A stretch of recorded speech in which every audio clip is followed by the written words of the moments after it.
గురజాల నియోజకవర్గం మాచవరం మండల కేంద్రంలో గురజాల ఎమ్మెల్యే ఎరపతినేని మీడియాతో మాట్లాడారు. ఈ సందర్భంగా ఎరపతినేని మాట్లాడుతూ అధికారంలో ఉన్నప్పుడు జగన్ ఒళ్ళు దగ్గర పెట్టుకుంటే కనీసం ప్రతిపక్ష హోదా వచ్చేది. ఓడిపోయినా ఇంకా సిగ్గు లేకుండా రౌడీ షీటర్ చనిపోతే యాక్షన్ చేశాడు. బాబాయ్ చనిపోతే న్యాయం చేయమని అడిగాడా అంటూ ప్రశ్నించారు.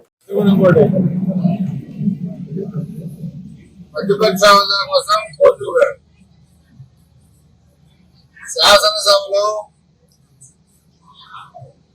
ఉన్న సీట్లలో 10% మంది గెలిస్తే ఆ పార్టీ ప్రతిపక్ష హోదా ఉంటుంది.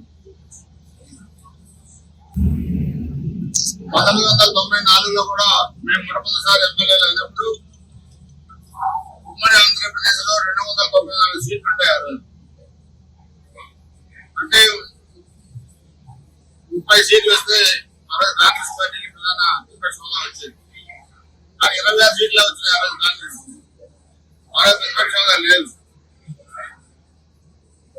ఈ రోజు కూడా 11 సీట్లు అవుతున్నాయి. ఈ రోజు కూడా 18 సీట్లు పైన వస్తేనే ప్రతిపక్ష హోదా అవుతుంది. ఇది టెక్నికల్ పాయింట్. దానికోసం కోర్టులు ఏం చేస్తాయి? నువ్వు కోర్టు పోవాల్సిందే. నేనేమన్నా కేసులు కొట్టలేదని విచారణ జరపని పోవాలా? ప్రతిపక్ష హోదా కావాల్సింది. కేసులు ఎందుకు డిలే అవుతున్నాయి? సంవత్సరాలైంది. త్వరగా విచారణ జరపండి.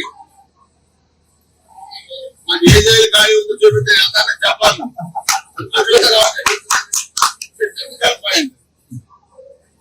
అధికారంలో ఉన్నప్పుడు ఒళ్ళు దగ్గర పెట్టుకుంటే కలిసి ప్రతిపక్ష హోదాన్ని వచ్చాయి. ఒళ్ళు దగ్గర పెట్టుకుంటే ప్రతిపక్ష హోదా లేదు.